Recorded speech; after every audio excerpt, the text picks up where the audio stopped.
Hello and welcome to The Nation this week. You're joining me, Eleanor Abdullah, coming to you live from Wisma BERNAMA. Now, as usual, every Friday we will discuss trending stories of the week with our select panel and today I'm joined by three very special guests: leadership coach FARIDAH, HAMEED, tech business analyst for VARANASI, as well as our very own gem, Gerard, Ratnam. Welcome aboard, ladies and gentlemen. Hello, welcome to Friday. It's a fabulous Friday and we have such a lot to talk about. It's been quite an amazing week. I'll start with the stories that are stand out to us for this week. The first one though, the Basikal Lajak case. And the second one later I'll be bringing on is the leadership crisis in Pakistan as well as Sri Lanka, as well as a story about Elon Musk looking to take over Twitter. But let's begin with the Basikal Lajak case. Basikal Lajak case, just for background, for those who are just joining us, 27-year-old Sam Keating has been sentenced to 6 years jail and a 6,000 ringgit fine for the death of 8 teenagers riding modified bicycles. And the case, of course, has raised some racial comments. More than 250,000 signatures have been collected in less than 24 hours on 2 separate online petitions seeking either the release of or justice for Sam Keating. And in seeking for Sam's release, the petition pointed out the magistrate had in her 2019 judgment noted that Sam was not under the influence of alcohol, was not using her phone, and had her seatbelt on while driving, proving that she was driving responsibly and carefully, but it was a dark, hilly and winding road where the driver could not foresee that there would be a bicycle gang on the road at 3 a.m. in the morning. Ladies and gentlemen, let's have a broader view on this case. This is also about parental control issue. The kids should have been out at about 3 a.m. What are your thoughts? Who wants to jump in first? Come on. So I'm going to jump in. I'm kind of curious, has anybody on the panel seen the CCTV of the incident? Or at least prior to that incident happening, because it's on social media. And I had a look at it, and what you see on that recording is that there's this whole bunch of cyclists going really fast, and they run the red light at the intersection there. They run the red light. There are no reflectors of any kind on their clothes. And there was a car that was coming from the opposite direction that wanted to turn right and had to stop because these cyclists were going so fast. So this, I think, gives some context as to some of the evidence or the facts of the case. But out of curiosity, I was talking to a lawyer about this today, and I think he gave me a really interesting perspective, because he said this is actually going to be case law, because case law is based on precedent. So what does that actually mean? What is important for us to know, which we all don't know right now, is that we don't have the written judgment of the High Court judge which found her guilty, because what she or he defines as reckless driving is going to impact the appeal of the case. The case is being appealed. And so that will form the basis of the arguments in the appeal court. Now, what is important for you and I? Whatever comes out of that definition or the appeal, it's going to set precedent to what is going to be known as reckless driving, because every case law has precedent. So you and I will have to find out what's going on, and we will have to be on our toes to know that if we are driving carefully, because as Elaine, you said earlier, she was she was driving carefully, she was had a seatbelt on, she was not on the phone. And a lot of us are like that. We've all seen mud ramparts where sometimes we have to swerve to avoid them. So it's a good discussion to see what's going to happen and what's going to come out of the appeals court. Now, anyone else? Bobby, what's your thought on this? Right. I'd like to jump in here. And I think that it's setting a precedent is one thing, but I guess the bigger question here is, who should be keeping our roads safe for us? Because tomorrow it can be you, it can be me. It can be me who is a parent to a child who passes on the street. So whether the kids are wrong or right, that's something for us to. That's another discussion. The most important discussion here is, who is keeping our roads safe for us? Which group of people are meant to be ensuring that when you and I and Bobby and whoever else uses a road or road system to ensure that it's safe for us to be doing what we do, because tomorrow it can be you or me driving on that road, and there might be another young person there with a bike, bicycle, or a car. So I guess it always goes back to enforcement on the roads. What's happening in our roads or on our roads in Malaysia at all times of the day? I remember a time when we let a plane pass us by and no one was monitoring it. And up until today, the plane made a U-turn, came past our airspace, and no alarm bells were ringing. So I guess with regards to monitoring and keeping our roads safe, we really need to ensure that happens first. Then there's the question of the law, which I don't want to get into because that's not my space. But thanks for that insight, Faridah. Yeah, I think Faridah sort of laid sort of the groundwork for us. Bobby, I think you have something that you would like to comment. Spot on. I think Faridah's response was pretty much on the particular case in hand, and Gerard spot on the enforcement. Now, enforcement, it is logical to expect a 24/7 enforcement across all highways and jalans and jalan sehalas and however you want to call it. In reality, it doesn't work that way. The collective responsibility, there is a citizen accountability for being responsible. There is a parental component, like Elaine, you mentioned that. But I think more importantly is there's a larger perspective that surrounds it. And this is not just Malaysia, right? Across, and this is a very, and if I may use the broad term of Asian view, is the size of the vehicle matters perceptively.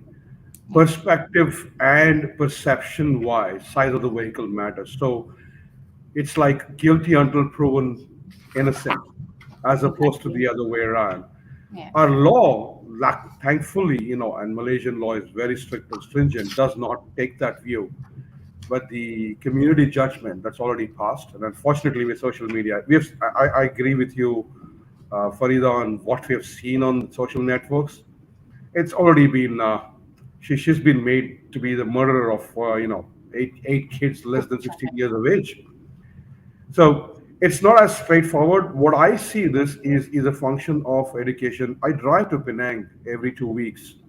And this is about cycles. I'm talking about motorbikes, right? And people shooting at 150, 160 on the highway, sleeping on their vehicles, like that's what we saw. And I am scared shitless, right? When you're driving, how do you avoid? You don't want to get into a court issue, but more importantly, education, absolutely important. But consequences, I think, where the law takes a stance of precedence, like Gerard said. But more importantly, what are we losing out on as a community and as a society? That is something for us to consider. We can't talk about this case and that particular lady in question, but education is absolutely important. What's a kid doing at 3:30 in the morning, a 14-year-old on the streets? Seriously? Exactly. So there's a question of responsibility here. The responsibility. Right. I think the. G, you were saying?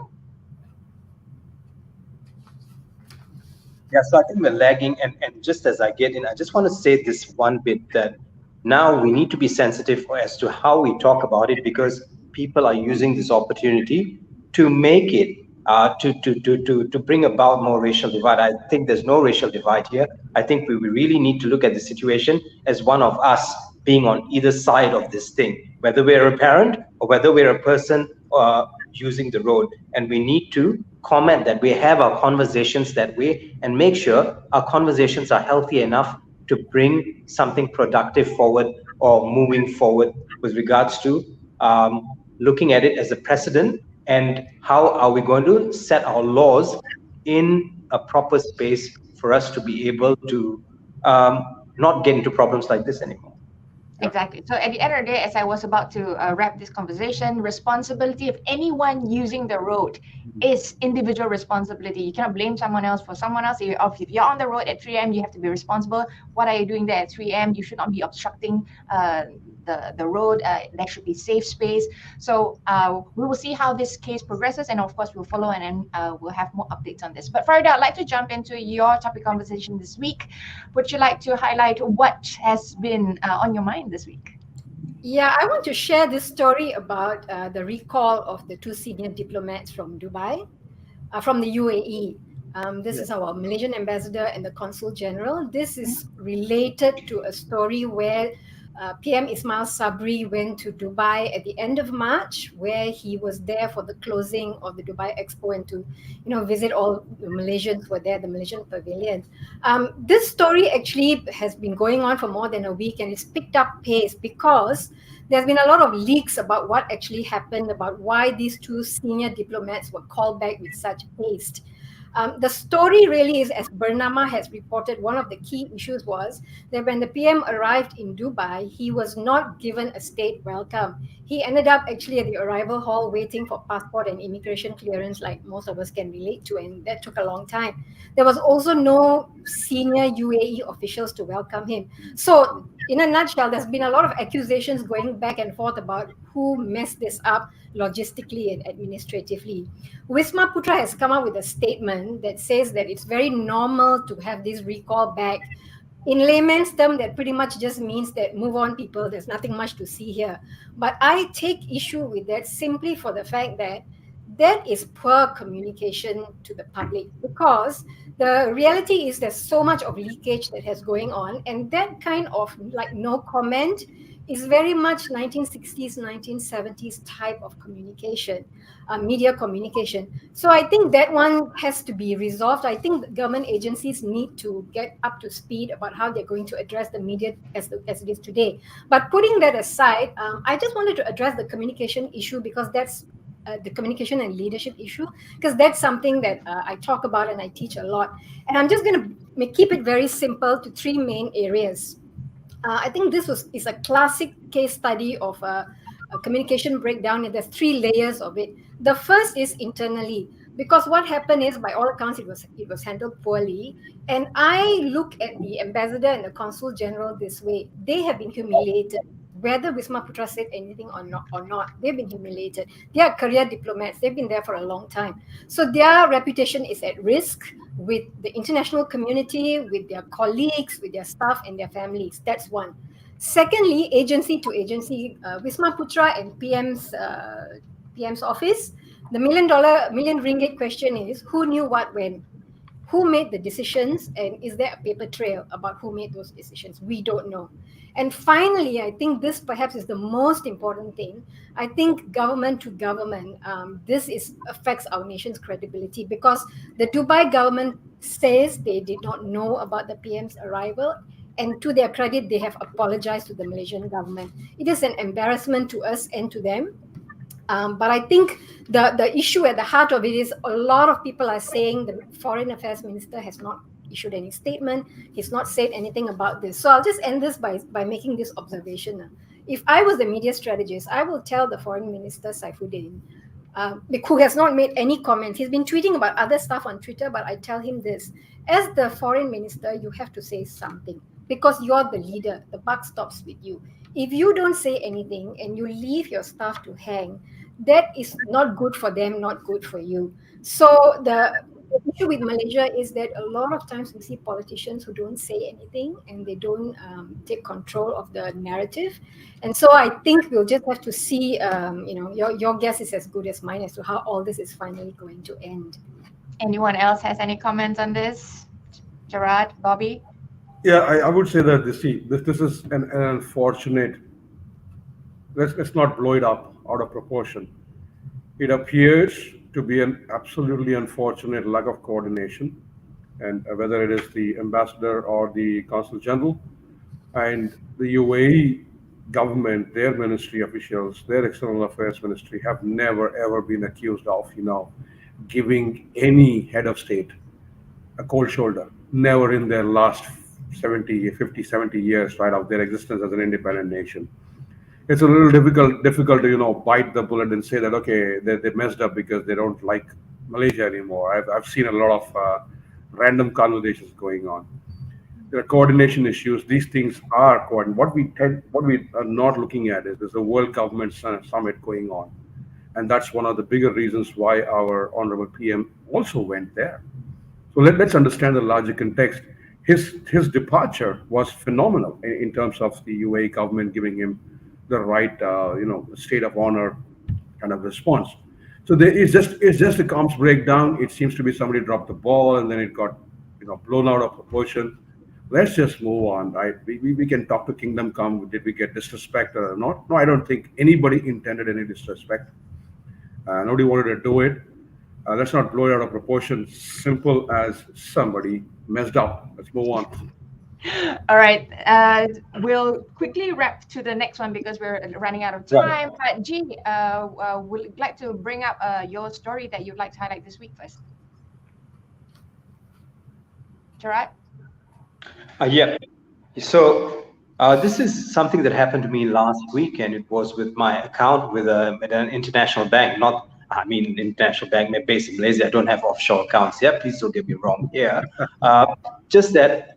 So I'm in the middle of work. The bank calls me and says, "Hey, someone is using your account to buy cryptocurrency. They're using your credit card.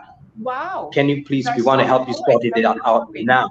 Yeah, we want to help you sort it out now." So I said, "Give me your IC number really quickly," and I gave him my IC number. And then he said, "Well, okay." So after he waited for a couple of seconds, and it sounded like it was from the bank. It was well done, well rehearsed. And then he said, "Can I have your credit card number, just the ending number?" I said, "No, I can't give you anything." And it just occurred to me then, I would have given him my number. Something just told me, it's just, this is not right. So I didn't give him my number, and the guy decided to, okay, we can't help you, whatever's going to happen is going to happen. A bank doesn't speak to you that way. So I hung up the phone, I called the bank, and just as I got onto the line with one of the officers, the officer said, "Please, you've been scammed. I want to know what you've given out. I would tell me now, just stop saying everything. I want to know what you gave out." I said, "I gave out my account number, my IC number or my identity card number, and I was about to give my credit card. Did you give your credit card number?" I said, "No, I didn't." He said, "Okay, I want you to put this phone down, and I want you to tell all your friends as soon as possible. Lucky I work on TV, so hence I'm here saying this." But this was not the only thing that happened. This is not the only thing that happened. Just 3 days ago, I got another random call. I'm a lucky guy, I tell you. It's been a great week for me. So I got another call and it said, "Ini dari LHDN. Inci ada bayaran." Yeah, bayaran yang belum lagi dijelaskan. Yeah. And I said, "Hey, the Inland Revenue Board doesn't call you and say you hutang money. This sounds so 1982. And I said, and I started laughing at him. I said, "Really, you should work your scams a little better." And he hung up the phone. But I guess it's happening to everyone, and it happens to you at a time when you're busy at work, when you're running around with your kids, and you kind of give out information. I think it's just to take a step back, even if it's your real bank calling. I had my bank call me to tell me about my car payments, and I gave them a hard time. I said, "How do I know it's the bank? This, that." It ended up being the bank. But I guess you have to be that pernickety and a little paranoid these days about these things, because you never know when it's going to strike. But it's great. It's a great reminder for everyone, because, like you said, Gerard, sometimes when you're tired, when you're busy, and then you get a little bit freaked out when something like this comes on, that these things you need to verify before giving out any personal information. So no matter, even if it's valid, put the phone down, call your actual bank before you actually give out any personal details or information. It's been going on completely on a regular basis. I mean, like you mentioned, I've got the LHDN calls, I've got some random bank calling, and every time they say there's a supposed scam or supposed penalty, whatever, I put the phone down. That's the first thing that I do. I don't listen to them, I call them back, right? So any thoughts from Bobby or Farida before we move on to the next topic? Yeah, I've had the Macau scam and the LHDN scam. So what I do with my bank is similar to what Gerard does. I will give them a hard time, and then I'll put down the phone, and then I'll call back the customer service line and clarify. Bobby? Right. I'm an ex-banker. This nonsense does not happen. I cut the call, and if I'm in a bad mood, he gets it from me. End of story. Now, when it comes to government, show me a government on the planet that's got time to call its citizens up, right? It's nonsense. So my only suggestion here, and I think Gerard made the point, is educate yourself that governments do not call you. They don't have the time nor the pension to take $2 off you or $20 off you, right? Second thing is banks have no intent whatsoever as well, because the amount of fine they have to pay for actually scamming you is even more horrendous. If you are an idiot, you will get scammed. Put the phone down, cut it. If you're in an angry mood, scream at the bugger. But what is happening, and I think this is important from a technology standpoint, don't stay on the line too long. You've seen a lot of your fancy movies where people get tracked and traced. Nowadays, people can send some really sophisticated, message bots that can hack into your phone while you're on the call. Okay. Do not give more than 17 seconds. Wow. Cut the call. Please take this as a very sincere advice. Cut the calls. Yeah, talk. Do what you want. 17 seconds. After Everyone, listen to Bobby. 17 seconds, cut the call. The moment you're suspicious, put down the phone, call back to your personal bank. Yeah, all right. So that's right. Thank you, Bobby. Now we'll go to your topic, Bobby. Let's hear about what's on your mind this week. Well, this is a great program, ePemula, and this whole piece around giving our youth a couple of $100, $500. It's not going to make them rich. It's not going to make the government poor. But it seems to be a one step forward, two steps backward model. Keeps them happy for a quick minute. The only person who's probably making it happen from a business standpoint, Shopee is doing a good job as being a partner to the Ministry of Finance. But the questions that have surrounded these conversations are: what happens after? What can I buy? Am I buying the right things? There is no control over it. If you're giving money, all you hope is that individual will use it for a purpose that benefits the nation in some form and manner. None of us can track and trace it. So if he's going to go and buy a fancy mobile again using government money, what can you and I do apart from tracking and tracing it? Yeah, you could track and trace. And if Shopee is forced, they can give the specific details that, okay, Bobby got the 500 ringgits, he's a 19-year-old guy, and went and bought a phone. Now, what's going to happen? Am I going to get penalized for buying a phone? So it's a very dicey area. But I think what we have to appreciate is the government is trying its best to keep these young people. If you look at the better opportunity around it is, can we bring them onto the digital world? Let's bring them on board in terms of transacting ability, in terms of giving them some money to go and try and buy some stuff. And I think, Gerard, you had a very, very poignant question. It's not about the right usage or wrong usage, but in the hinterlands of the country, are we able to leverage it? I don't think we are. So for them, it is a money available. They might, go to a small town and use the money, but do they become digital users, digital consumers, right? And digital contributors, right? The whole idea is that, not just consumers, but digital producers going into the future? Absolutely not. The program will shut down by the end of June, and I think we'll move on. We'll move on from this point to something else. So let's not read too much into it. Yeah, it's 300 million ringgits, okay? It's all right. We just move on. Any comments, Farida? I know very little about this, so I'm listening to Bobby. I think, again, this is a situation. I think the intentions are good. I think why they're giving this out, they want to help these young people. And as he said, we can't do very much about how they use it.